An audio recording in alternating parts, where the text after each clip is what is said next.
Guys, welcome back. Another segment of the Pulse of the Hawks with Mookie Alexander. We are Bryce-less today. Bryce is out of town, and it's the summertime, so that's to be expected. And Mookie, you and I were just speaking on it just before we came on air here. How really this is just really going to be kind of the slowest last show before things really kick into gear here.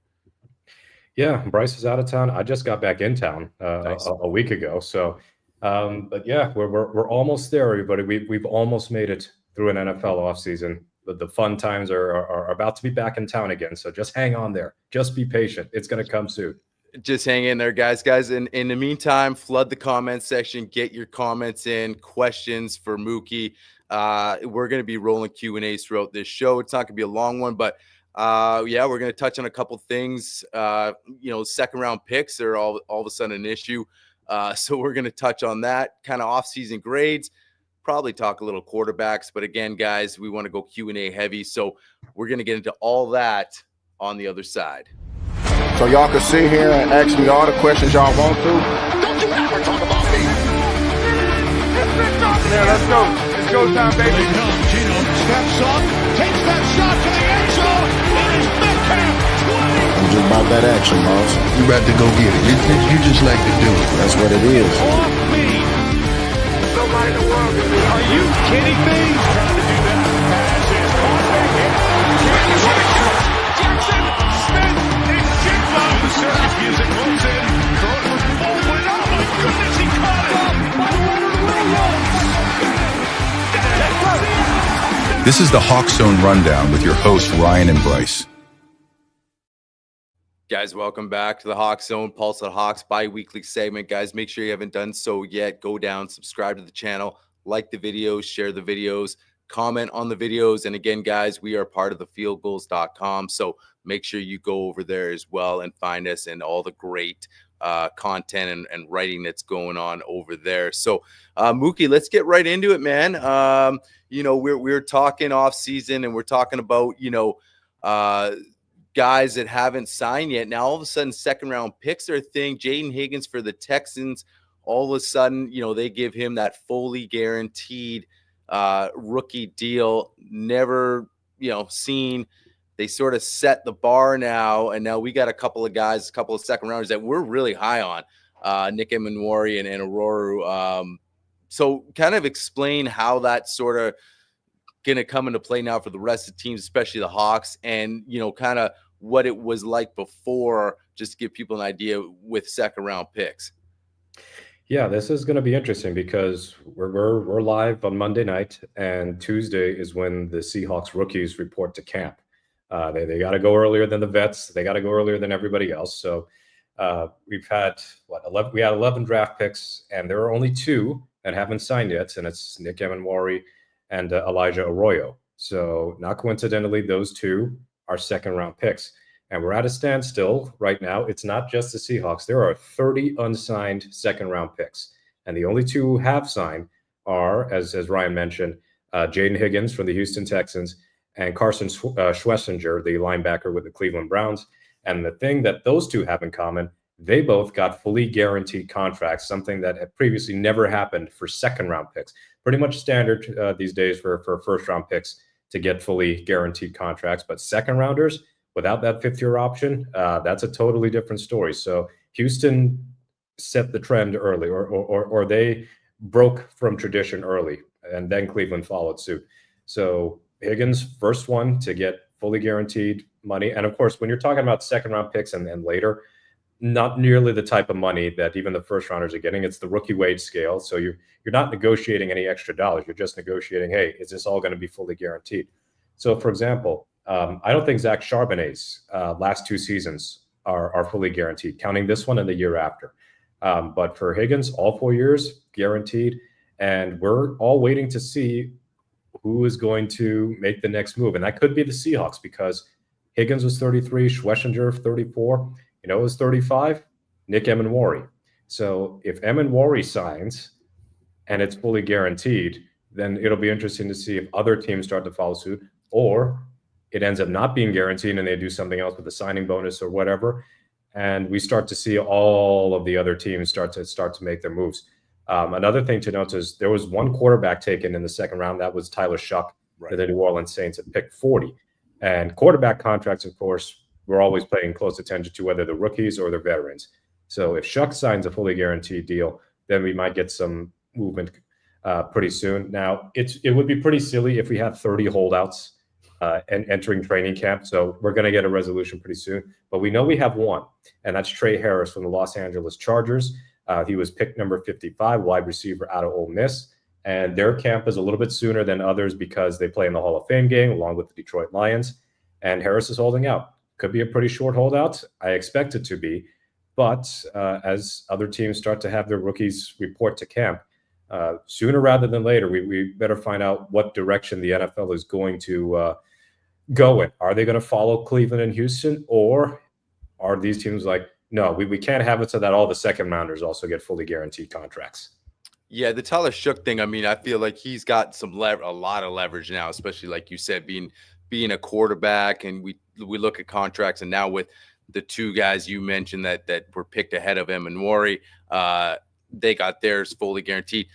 What was the thinking there with Houston? How did that all go down? Why all of a sudden it's like, here's that guaranteed, and then like you said, once that bar is set, it's hard to once something's put in place, it's really hard to backtrack ever. So what was the thinking there? I mean, do you have some insight in that, or was it just, hey, we like this guy so much, we believe in him, he's we had a first round grade on him, so you know what, let's give him all 4 years?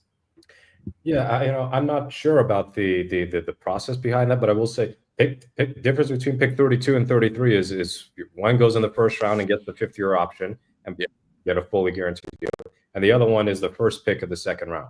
So maybe they want to set some precedent there that even the early second round picks can effectively be like first rounders by fully guaranteeing the contracts, because certainly second rounders, they might get like first couple of seasons or 3 seasons where their salaries are guaranteed.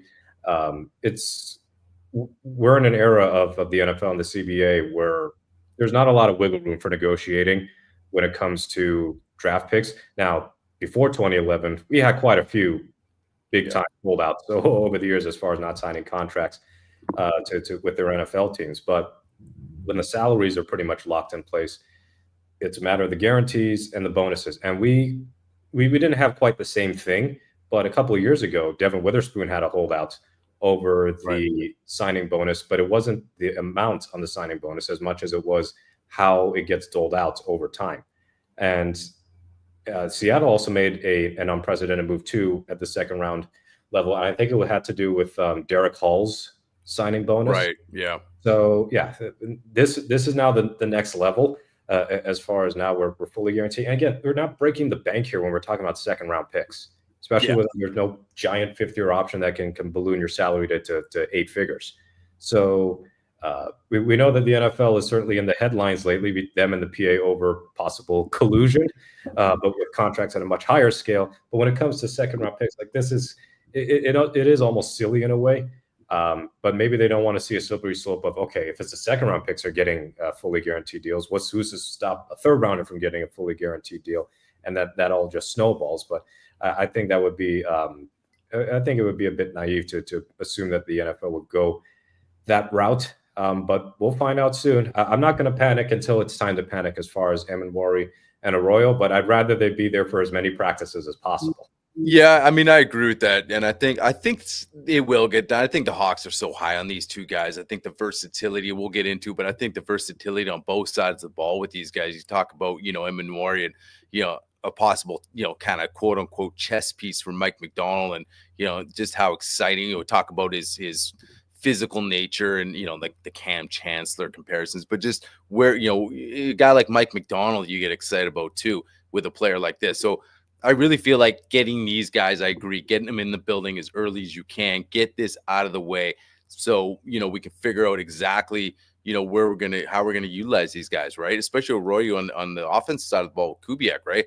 Just as we're talking right now as a tight end. I mean, at this point he's probably your third, right? But as these young guys start playing and you figure out places, and it's hard to keep if he's a talent and picks up the playbook and ready to roll. he could be a exciting piece as well. So like you said, you don't want to be missing this kind of important stuff early on. So hopefully this kind of stuff just gets taken care of, because I'm excited about these guys, man. And kind of keeping on, obviously, camp, like you said, rookies reporting tomorrow. We obviously, three of us, talking about you and Bryce and myself, excited about the draft, the way it went down, starting with the first pick and Gray Zabel. Then you start going down the line. We just mentioned the two guys, next. And then you get to Jalen Milroe, and then even some of the guys on the back end, right? Damian Martinez and the receivers. And so a lot of guys to keep your eyes on. Who are you sort of, out of that whole bunch? I mean, if you had one or two guys that you just say, okay, you know what, I'm really excited to see these guys in camp and just see how they start developing and picking things up here. In the immediate, Gray Zabel, just because it's the offensive line. And we need to see improvements in the offensive line very, very quickly, or else we're not going to be able to enjoy the season a whole lot if it's kind of like more of the same. Now, Zabel's going to take his lumps. I don't expect him to be an all-pro day one. But just to see his development, to see if the pieces are there for him to be a franchise offensive lineman, something we haven't said about a lot of Seahawks over the years. I'm interested to see how he performs. I imagine he's going to get quite a bit of preseason run. It's going to be different than what we had with Byron Murphy last year, where he played a little bit in preseason, but they saw more than enough and decided, okay, you're not going to get like a normal preseason load where you're playing 20, 30-something snaps. But with Zabel, I think that they are going to try and have him out for several series and then just see how it goes. So he's priority for me. Torrey Horton would be the other, and it's because of his potential as a third wide receiver, if you will. And also a special teams guy, because we know that special teams the return game was an adventure for the Seahawks last season. Arguably cost them a game or two and almost cost them the Jets game. But Horton was a very good punt returner in college, and he can be a downfield threat. He can be a shallow crosser threat. He seems to have good hands and good route running ability. I really like that pick, and the fact that he was available in the 5th round was less about his ability and more the fact that he was coming off a significant injury. It's not the type of injury where you're going, wow, this is like a massive red flag medically, but just something that was going to hurt his draft stock because he couldn't do any of the usual combine drills and testing, what have you. So I'm looking forward to seeing what Horton does, because I'm not high on Valdez-Scantling signing at all. And I think in the long term, Horton could be not just wide receiver 3, right? Very soon. He could be your second wide receiver within a year, because we don't know what lies ahead with Cooper Kupp and how much he has left. The only thing I'm confident in this receiving group is that Smith and Jigba is going to be your top dog. Those two. I'm trying to think of anybody else. Surprisingly, not a whole lot with Milroe, because I don't expect him to start. Right. So, no. If he's starting, then something's gone wrong with Darnold. And or Milroe had one of the most amazing preseasons we've ever seen, and it really is like 2012 all over again. I don't think those comparisons are apt, but So those two are the ones I'm most looking forward to. And then Emin Wari is intriguing. I don't think that the Cam Chancellor comparisons really work, because I don't think he's that kind of thumper. He's got the traits and physically, like, this is a huge safety. He looks the part, yeah. He looks the part, but just to have another defensive chess piece, definitely somebody that, because it's Mike McDonald as coach / defensive coordinator, you want to see if he can be like that extra difference maker on a defense that is improving, not just improving, but they kept pretty much everybody of consequence from the previous season. So yeah, I'm pretty stoked about this draft. Doesn't mean that we're going to get a bunch of success right away, but in terms of who could contribute pretty quickly, I think that Zabel would be one, and then Emimori on the defensive side of the ball should get significant playing time. And then we'll see with Torrey Horton as far as what he can do on offense and special teams, because we still don't have a general idea, and we'll find out in training camp, who is going to be in contention to be the kick returner or punt returners. Yeah, I love what you said about Emin Wari. Like, this defense is already sort of set. Like, yeah, to me, he's like almost like that bonus piece, right? Like, he's that chess piece, but like just kind of figure out where he's going to be most effective. And maybe it's in a few spots, right? Because it's not like he's not really filling some hole in that defense that was just gaping, that you're just like, we need this guy now, slot him in. It's like, you look at the back end with Julian Love and Kobe Bryant, and then, your corners, and, we just signed a vet to fill that depth. And then, you're feeling good about, your secondaries, your secondary, your linebackers, you're feeling good. And so it's like this kid paired up with Mike McDonald is super exciting. He's probably my number one guy to look out. And like, I agree, Milroe's so polarizing as an athlete. He's going to get in some packages with Kubiak throughout the season, but you're not like eyes on him like, man, he's in this quarterback competition this year. We all think that, hey, this could be the future. And now we just sit back and let him grow and develop and become that. And that's exciting for a Seahawk fan. But right now we're giving the reins to Sam, and we're letting him go with it. And I agree. I don't like that 2012 comparison that you've heard some people throw, because, when you look at it, you look at Darnold, his resume's bigger than Matt Flynn's was, and coming off a pretty damn good year in Minnesota. I mean, really, people want to talk about the last couple of games. This guy was MVP talks for a while, right? I mean, he was having a hell of a year. So, I mean, it would have to be something crazy that even think about that. So that's not even a thought. But you got some polarizing guys, man. Like, it is exciting. I mean, like you said, Gray Zabel. I mean, to me, you're really gonna see Zabel and what this O-line is gonna do when the season kicks off. Okay, we're playing football, and is it the same O-line, or are we seeing some improvements? And I agree. Everyone's got to realize he's a rook. He's going to take his thumps. But, for all accounts, first round guard, finally, let's go. Get your eyes on him too. So, and I agree, man. I agree with that receiver room. It's going to be, it's kind of, we don't talk about it enough, because it's like, well, it's Clint Kubiak, and we're going to run the ball, and we got the backs. And, well, a lot of that, like you said, I mean, that's going to determine how this line protects. All of a sudden, like if it's the same old line, maybe you do see Darnold. Like, we don't. It's all great on paper right now to say that. The last thing we want to see is Darnold drop back and throw the football around the field like that.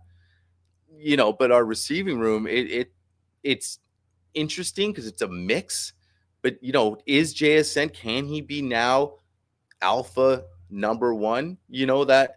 Yeah, people forget, like DK, people criticize him. We criticize, and, we both love him, and, we criticize him for things maybe he just didn't get to. But he was number one, where to me, we don't have it yet until it's proven. I mean, is that fair to say? Like, I love JSN. I love his talent, but he's got to go out there now week in, week out and say, I'm the number one guy. Like, I am that 1A dude. Yeah, I mean, that's a big thing, that JSN did so much of his production in the slot.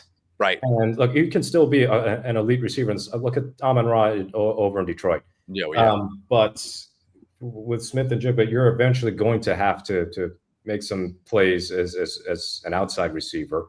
And he hasn't shown himself to be a huge deep threat. I mean, his depth of target increased from last year.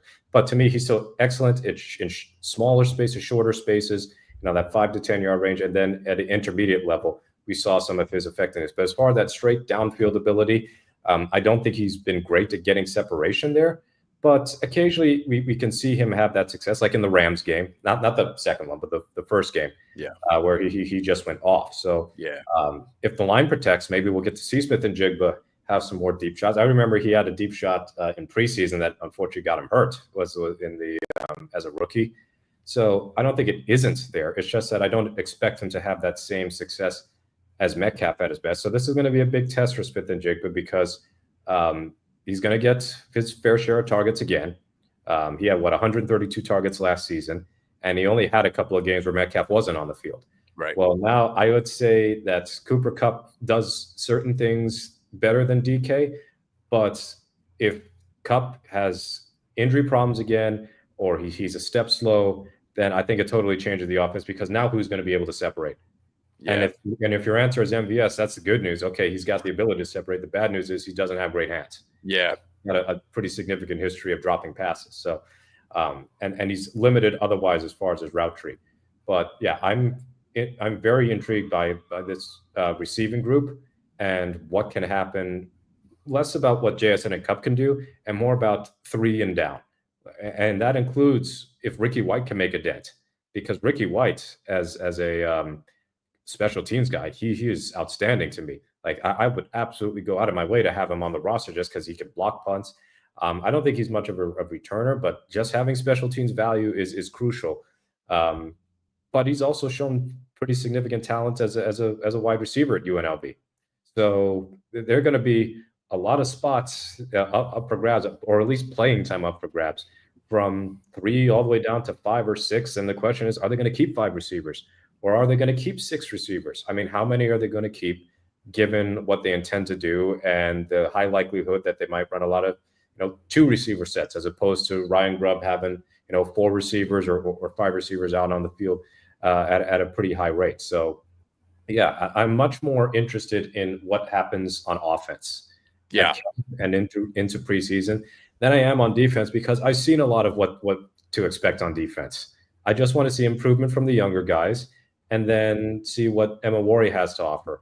I would have said something about Riley Mills if he wasn't injured, but if because Mills is probably going to start the season on PUP, that's one more I think potentially valuable piece on the defensive line we're not going to see for a while. So I'm all in on the offense.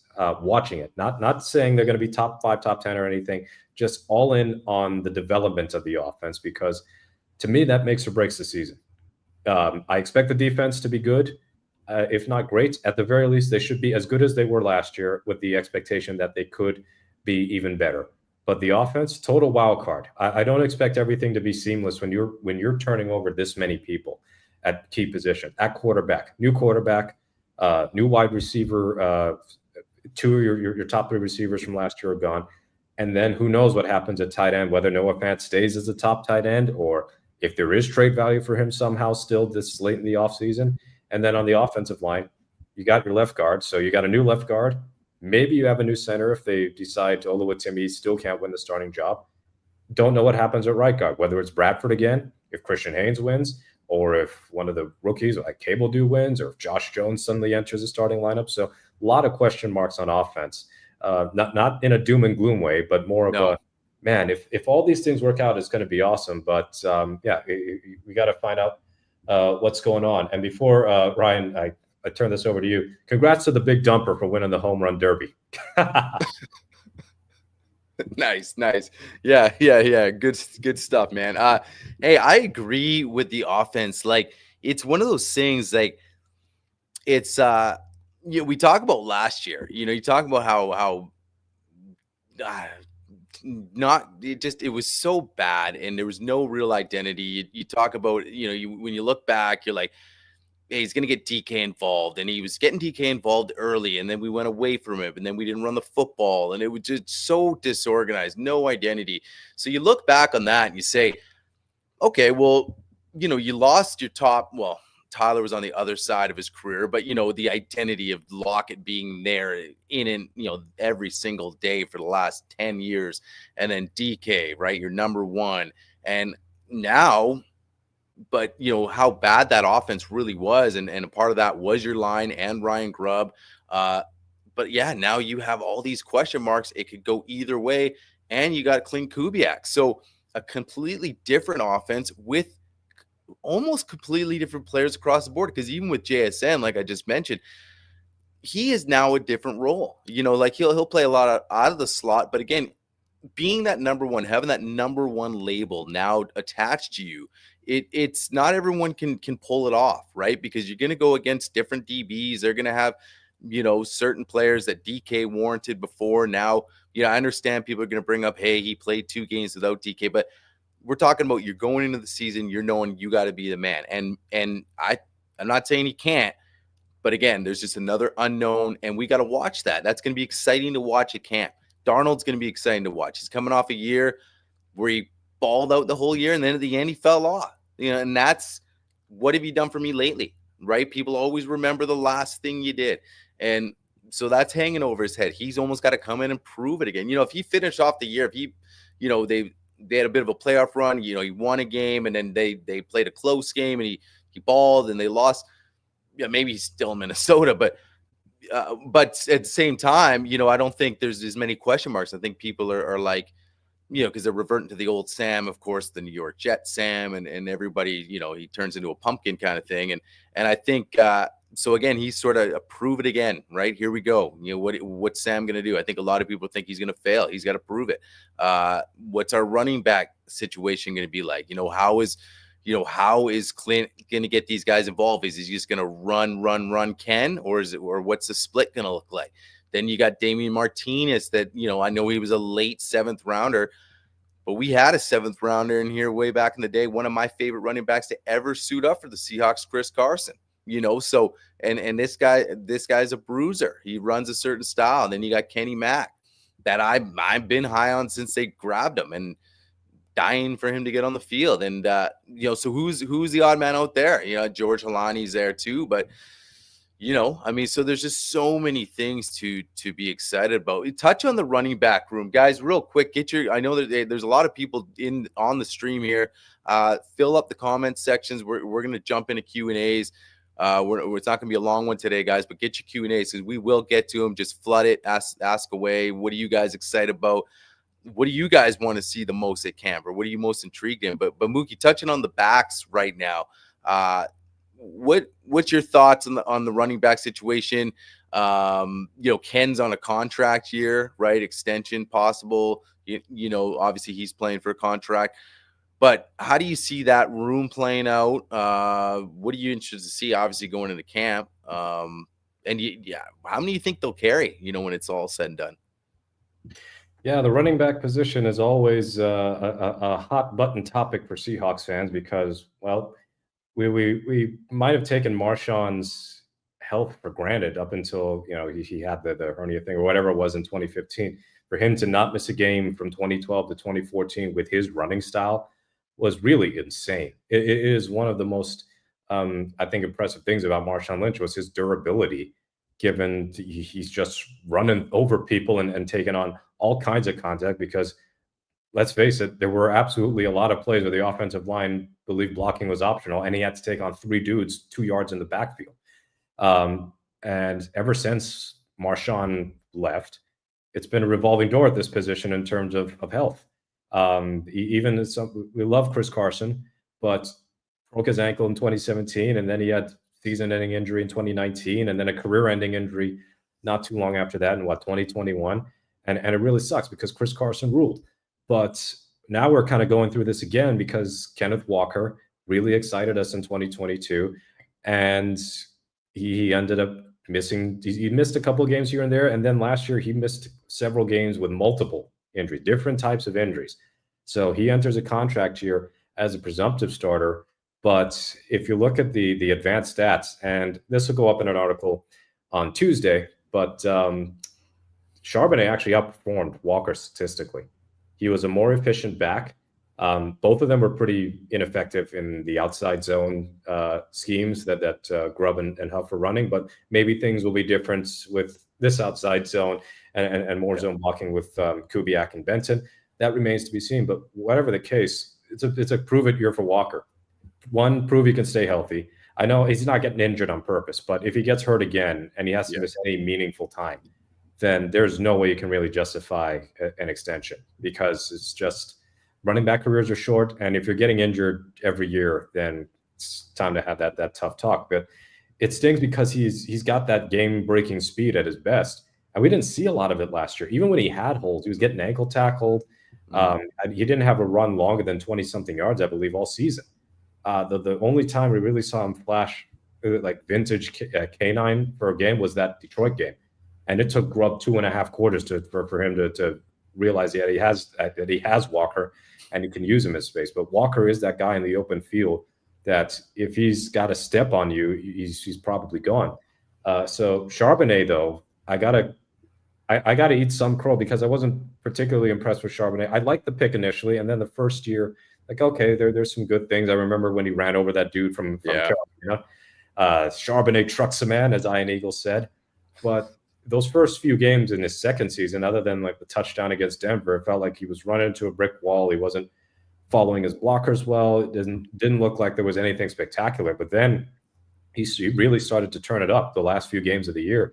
And that second Arizona game, the one where he had 2 touchdowns and over 100, to see him take on guys at the second level and run past them, that's something we hadn't seen a whole lot of. And so he's not Kenneth Walker in terms of speed, but it felt like there was tangible improvement in Charbonnet's game. So I feel like they should still split this as far as the Walker Charbonnet. Like some days it can be a Kenneth Walker game, other days it can be a Zach Charbonnet game. And Charbonnet, I think, is a more physical blocker, pass blocker. And even in some of the 22 personnel sets that Grubb was running, we would see Charbonnet either get the ball in short yardage, or sometimes he would act as a blocker. And I like that about Charbonnet, that he's willing to be super physical. Walker does some incredible things, but Charbonnet might be somebody who's capable of being an every down back.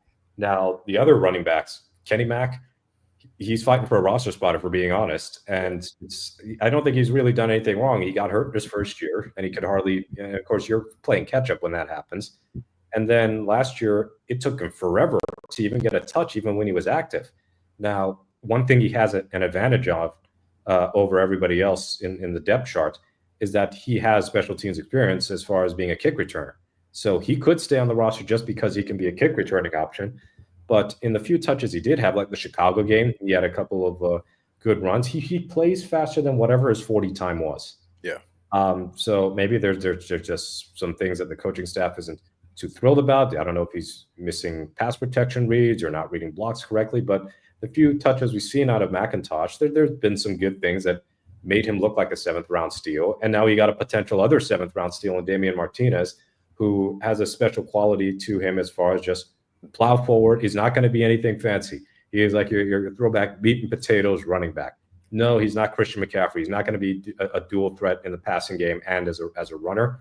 But he is that bruiser, as you said. And in short yardage, I can see that being extremely valuable, whereas Walker and Charbonnet may not be the absolute best as far as being able to barge ahead for that extra yard. Martinez, I think, is going to be a dude who's going to be difficult to bring down. So Holani's got a really, really, really long shot. Yeah. So, I mean, he was a nice story last year, but, it's running back. And the fact that you can find guys like McIntosh and Martinez in the 7th round tells you how difficult it is to be a running back rostered in the NFL. So I think they're keeping either 3 or 4. But man, it's tough. This isn't a good problem to have. You remember back when Seattle was great, the 2012, 2013 seasons, and even 2014, you're going, man, there's so many guys that we wish we could keep on the roster, and we're gonna end up cutting a few of them. Like Spencer Ware was part of this running back group in 2013 with Turbin, Lynch, and C. Mike. And then they had to cut Ware. I don't know if it was because of his DUI arrest or whatever, but he carved out a decent career in Kansas City. Yeah. So when it's that sort of situation where, man, there's some talented players here, but we can't keep them all, then I'd rather have that than, boy, it doesn't feel like we can create much of a 53-man roster, can we? Well, especially the way you want to run the football. And I agree. It's a good problem to have. When you just brought that up, it got me thinking, like, man, if they get rid of Kenny Mack, I'm just thinking, like, he's going to have no problem picking up with a team. You know what I mean? Somebody's going to pick him up. And you know what? If he lands in the right spot, might have a decent NFL career. I mean, I'm not going to blow you out the water with the stats, but, I mean, he's definitely a serviceable guy. So, like you said, tough decisions to be made. I think, and again, we haven't even got to camp yet, but a guy like Damian Martinez, I think they picked him for a reason. You know what I mean? Like, I think you could talk about, it's a 7th round pick. Look, the style that we just mentioned is fitting how they want to play football here. So, short yardage situations like you talked about, even bringing, even a Milrow guy, how you can throw him in these packages because it's short yardage. We talk about that. Like these are the type of guys that might be on the field in these situations because of some of the dynamic things, some of the bruising things. So yeah, it's going to be interesting. I agree. It's going to be tough. Yeah. The Holani's going to, once you drafted Martinez, it's almost writing on the wall for him. Even if he wasn't in, it would have been very tough again, but yeah, great problem to have. I mean, like you mentioned, man, like I'm thinking about yeah, just going back and what you touching on Lynch, and it's like, man, you don't think about that. Like how durable, you never even really thought about him. You're just like, yeah, he's going to be suiting up. He's going to be ready to go. Right. And then, man, and then even when he came back for unfinished business there, when he came off the couch and what was that, the Niners? I mean, the guy was still going out there, man. I mean, he was just ultra, I don't know. I mean, the guy was he was built differently. Some guys are built differently, right? Some guys are more injury prone than other guys. I mean, even look at a guy like Penny that we had. You talk about the list of dudes, the turnstile door. When he was healthy, man, he was a runner. Talk about, when Ken Walker gets out there and I mean, Penny was fast as hell. But again, just couldn't stay healthy.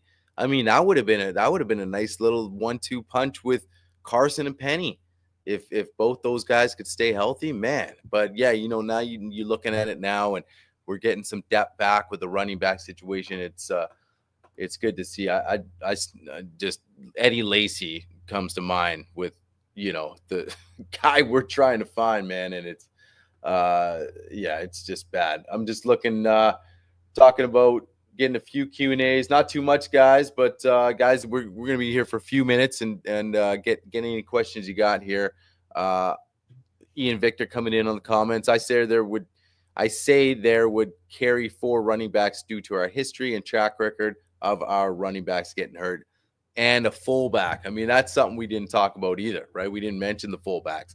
But I don't know about that. I think it's going to be a matter of, I think, how this whole 53 man is going to be set, right? Like you said, I think it all sort of ties in together, right? So it's great if you're saying, oh, let's carry 4 backs, but then who else are you leaving out, right? Talk about the fullback, right? I mean, there's going to be a decision there with our 2 fullbacks. So yeah, what are your thoughts on that? I mean, you think it's a matter of just, oh, well, we have an injury history, so let's carry 4? I mean, how do you look at that? I think it still makes sense to just carry 3, and then you have somebody on the practice squad. Yeah. Because if you roster 4 running backs, you're pretty much giving away a game day and active healthy scratch to one running back practically every week. So I think that's still the better move. It'd always be overkill to have 4 running backs and a fullback and potentially 4 tight ends. So it becomes a numbers game. And I just want to reiterate something I said earlier. As far as good problems to have with the Seahawks and difficult decisions to make as far as roster cuts, doesn't apply to every position, because inside linebacker, I think they need more depth there.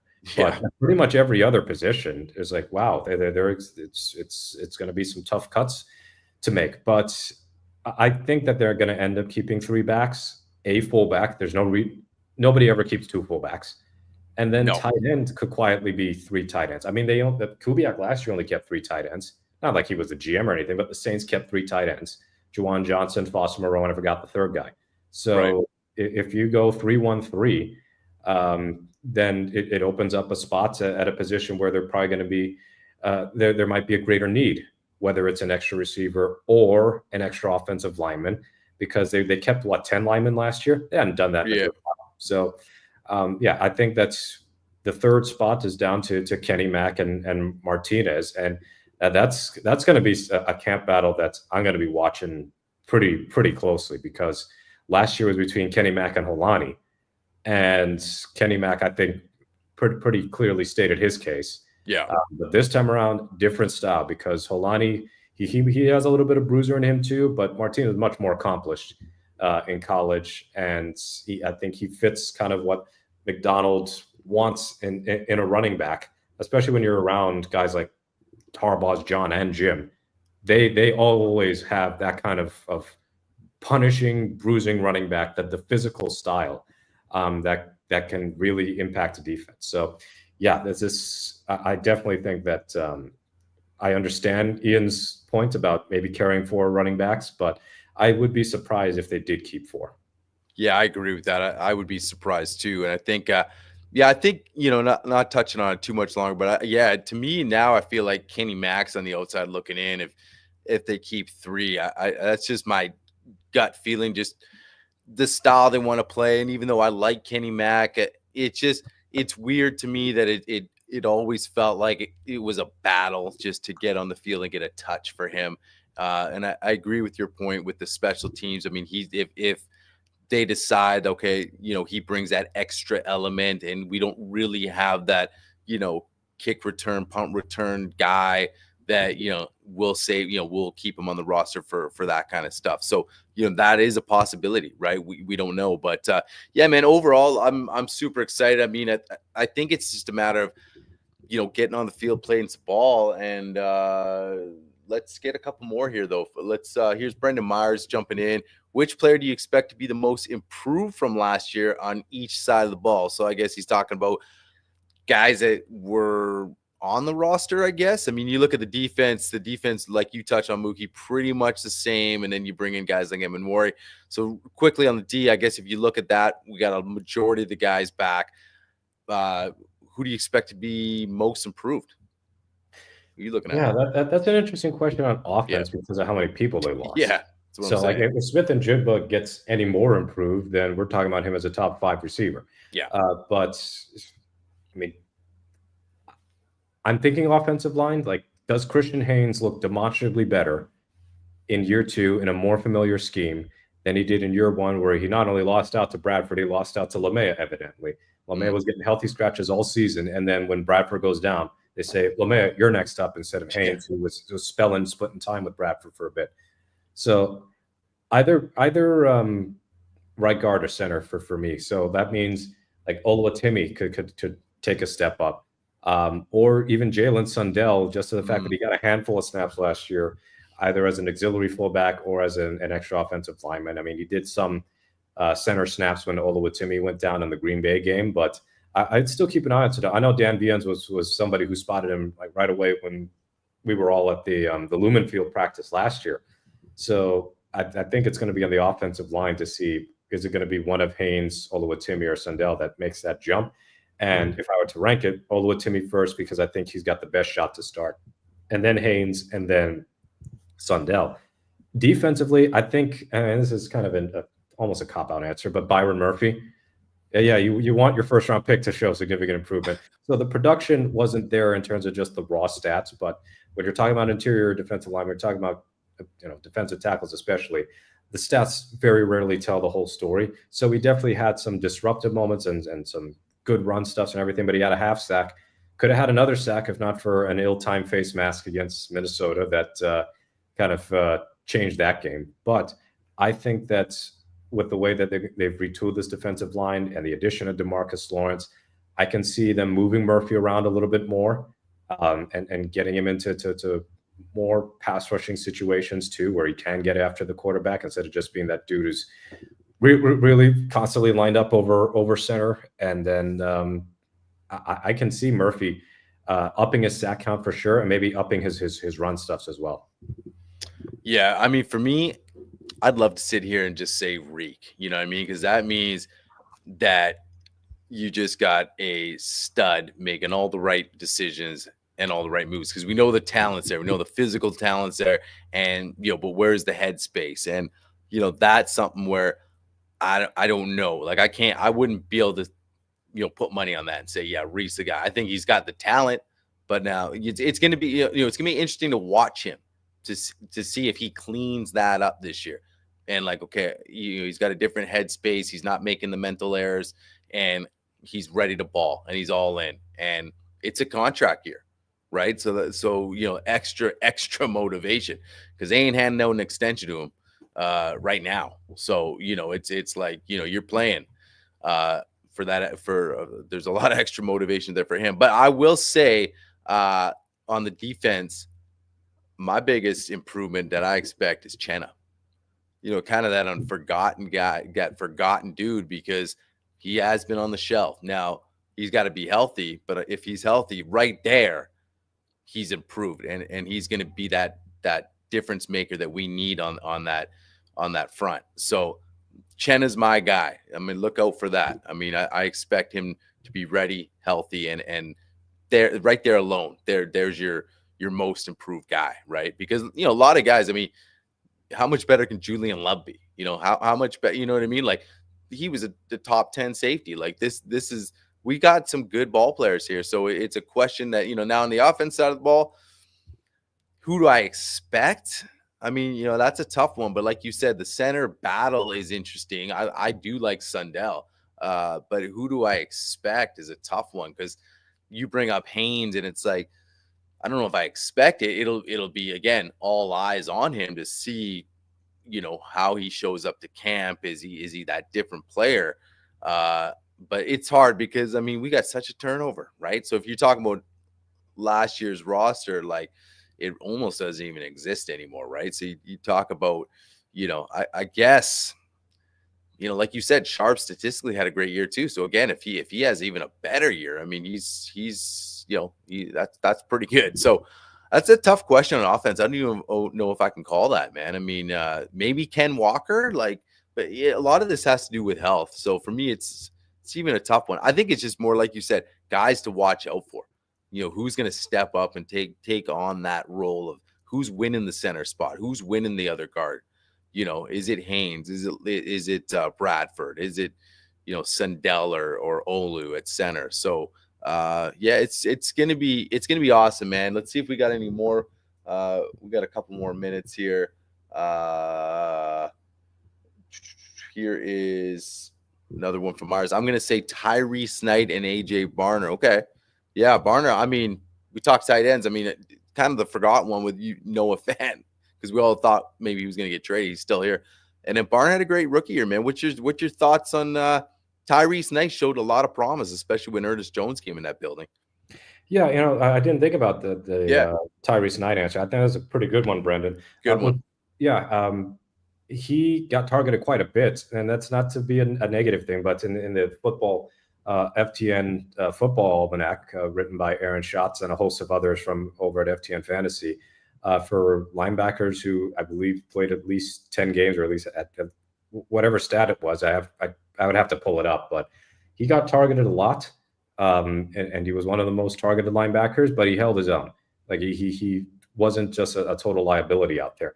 Did he have some bad run fits or undisciplined plays against play action? Yeah. But he's a rookie. I expect mistakes from rookies. It's going to happen. But I think Ernest Jones being there is almost like a stabilizer for Knight. So yeah. What I'm thinking of, and I don't always want to make comparisons to the most recent Seahawks legendary teams, but I'm not going to say Ernest is Bobby and Tyrese is KJ, but like. I remember KJ's first season. He was a scream. He showed some promise, but he had some not great moments. And then very quickly he became a valuable, underrated piece on Seattle's defense. Not a perennial Pro Bowler, not a future Hall of Famer like Bobby was, but whether it's Wagner and KJ or Lofa and Leroy Hill, so Knight kind of has gets to be in that role of. He's the second fiddle nominally to Ernest Jones when you're looking at the off-ball linebacker pairings, but I can see Knight taking the step up, and hopefully he does, because as I said earlier, the depth there is not great, and Jones and Knight are pretty much the saviors at the moment. So yeah, if Knight can continue to be good in coverage, be a good tackler, I think that was what impressed me most, is that his tackling looked pretty good. I think that's with calm, I think, a lot of nerves as far as the linebacker spot. And then AJ Barner, if he really improves a lot, then Fant's out of here, because then you have Barner showcasing that he's a much better receiver than advertised. I think that's what impressed me the most last year, and that his blocking is better, because he had a couple of penalties and a couple of other blocking miscues that had a negative impact on the Seahawks offense. But nevertheless, you look at the tight end room, and Barner and Arroyo figure to be the future, whereas Fant really needs a breakout year to justify another contract. So I think that Barner can make some more strides, but it depends on what his role is going to be. It's not the end of the world if Fant's still the top tight end and Arroyo is getting a lot of receiving tight end role, if not lined up as a receiver at times, like as a big-bodied receiver a la Jimmy Graham. And then you have AJ Barner. Is it all that much different from Fant, Disley, and Colby Parkinson, where Parkinson, not a great blocker, and I think the Rams won on a want to return on their security deposits as far as how his first season went. Yeah. But like Parkinson showed soft hands, and he was a decent player. I wish that Seattle kept him, and now in hindsight, probably not. And then Disley was the blocker and receiver. And Will Disley, before his injuries, he looked like a future top 10 tight end. Barner has some Disley qualities to him that I like quite a bit. So yeah, I'm going to be watching the tight end space a lot, and that's going to be one of our poll questions on Tuesday. Who's going to lead of the tight ends? Who's going to lead the team in receptions? Like which tight end is going to have the most catches? Is it going to be Fant, you would expect, or is it going to be Arroyo or Barner? Because I tell you what, Barner has justified more targets for him, but there can only go there's only one ball, and you can only have so many targets, and we don't think they're going to be throwing it 8,000 times this year. Yeah, let's hope not. Let's get into a couple more here before we get out of here. Who's topping Hawks jersey sales this year? You guys picking up any specific players? I don't buy jerseys, so that's I will buy Seahawks stuff. I got a vintage jacket in the closet off camera here. That is the only bit of attire that gets people to make any comments about how I dress. But other than that, topping Hawks jersey sales, I think JSN would be a candidate.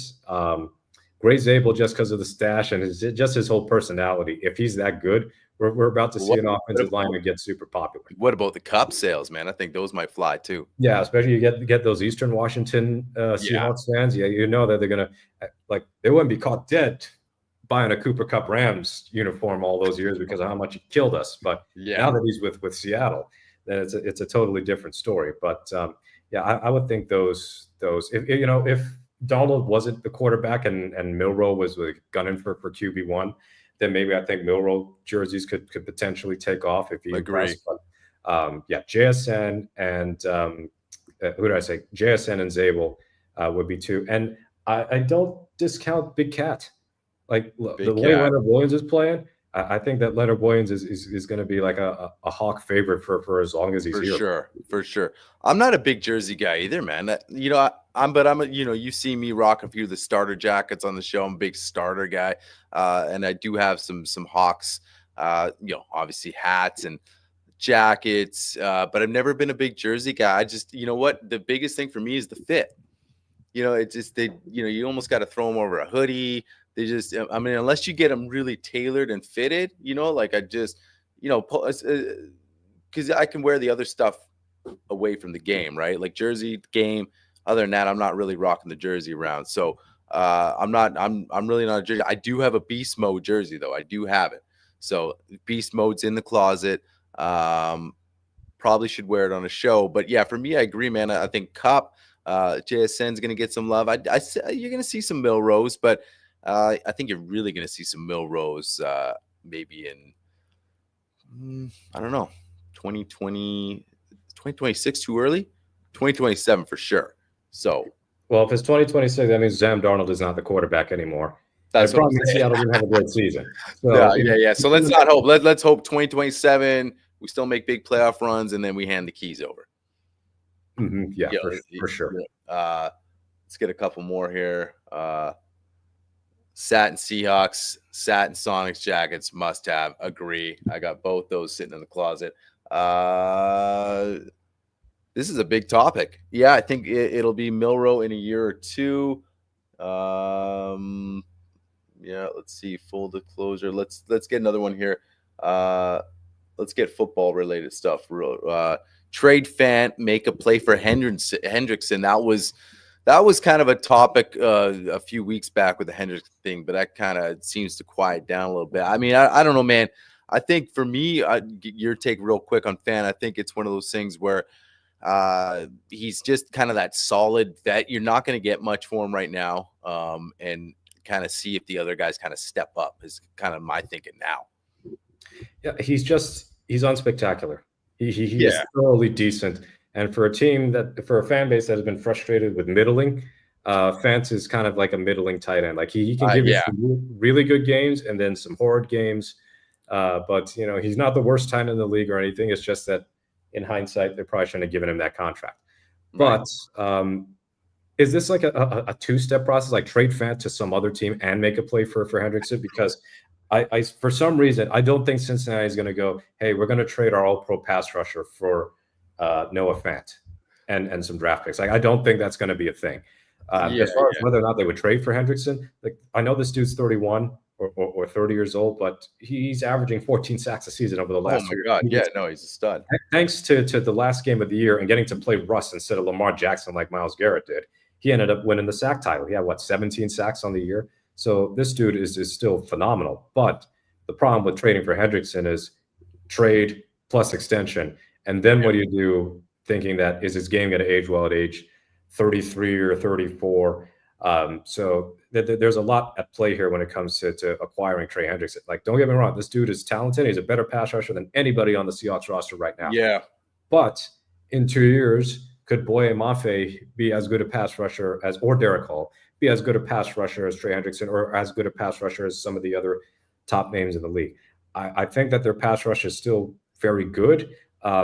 If you get Hendrickson and don't give up another pass rusher, then you could really be like talking about one of the best pass rushers in the league. But we've kind of been through this before. Like, are the Seahawks willing to trade away some of the future to try and win now? And we've seen them make these splash trades before. And I would consider Hendrickson a splash trade, like not Jamal Adams level splash, but probably above Leonard Williams splash. So somewhere in that general range. But I appreciate the speculation because we just wrote about it last week. Yeah. But I don't think that the Seahawks are going to trade for Hendrickson. I might have a different opinion if for some reason Cincinnati was too cheap to pay him at age like 27 or 28. Sure. I'm going to be going, yeah, I'm pressing that button. But the thing is, so would a bunch of other teams. Yeah. So we'll see what Cincinnati does. They would be, if they trade away Hendrickson with Sam Hubbard retiring and who knows what they do with Shamar Stewart, that's going to be an awful defense again. But, sorry, go ahead. Yeah, I was going to say, Hendrickson, I think I would be very, very surprised if the Seahawks decided to make a huge move for somebody of Hendrickson's caliber. Like, I'm not going to complain if you get an elite pass rusher, but I will question whether or not that falls in line with, are they going to do the 2-timeline thing again? Well, it's almost like when we did the big cat thing at the trade deadline, it was like, is this win now? You know what? I think this team is, we talked half the show about the offense, so many question marks. He's kind of that guy that just get you over the top. Like, we are right there. We need this game-wrecking elite pass rusher to because I agree. Like, I know what he's saying. Like, it's like we got some nice players there, but we don't have that game-wrecking dude. But is that going to get us over the top to, bring us to the Super Bowl? Maybe it does. Maybe it does, but are the Seahawks willing to, like you mentioned, give up some of the future to maybe take that chance? But because there's so many other question marks, Sam Darnold quarterback, this whole offense, I think you're still a year away. Mike McDonald's second year. Now, if everything clicks, sure, we go on a run, great. But I think they're willing to do that without making the splash for Hendrickson. I think that's sort of the thinking. And they're going to say, let's go into year 2. We're going to have a better now, the defense is learning Mike's system now. We're going into the year 2. We got a new offensive coach. Like, let's slow it. Let's take it back a little bit.